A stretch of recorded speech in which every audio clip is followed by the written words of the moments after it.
সংঘাত এবং কাদা ছোড়াছুড়ির মধ্য দিয়ে জাতিকে আর অনিশ্চয়তার দিকে ঠেলে দেওয়া কোনো অবস্থায় সমীচীন হবে না। বিশেষ করে গত কয়েকদিন ধরে দেশে ঘটে যাওয়া অনেকগুলা ঘটনা প্রিয় দেশবাসীকে এবং এই দেশের মানুষ যারা প্রবাসে আছেন সবাইকে বিচলিত করে তুলেছে। আমরা বিচলিত না হলেও এদিকে সতর্ক দৃষ্টি রাখছি। একটি দায়িত্বশীল সংগঠন হিসাবে এই পরিস্থিতিতে জামাত ইসলামী চুপ করে থাকতে পারে না।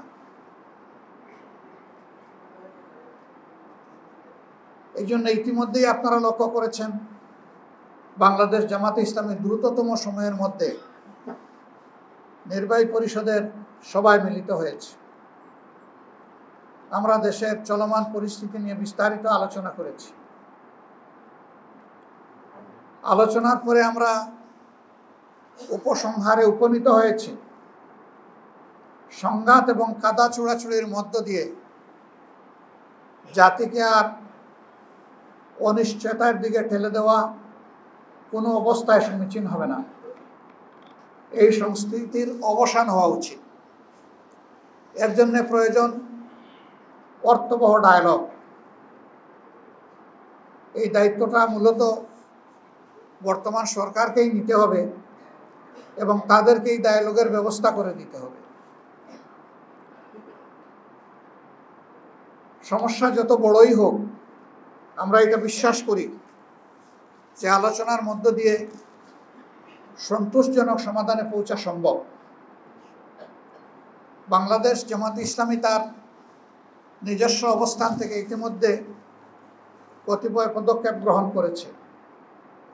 প্রথমত, নির্বাহী পরিষদের বৈঠক থেকে আমরা অন্তর্বর্তীকালীন সরকারকে আহ্বান জানিয়েছি সর্বদলীয় বৈঠক আহ্বান করার জন্য। জাতীয় স্বার্থকে প্রাধান্য দিয়ে আমরা আশা করি সেই বৈঠকে ভালো কিছু বের হয়ে আসবে। অতীতেও আমরা লক্ষ্য করেছি এ ধরনের পরিস্থিতিতে দেশ এবং জনগণ যখন মুখোমুখি হয়েছে তখন ডায়ালগের এই উদ্যোগও সফল হয়েছে।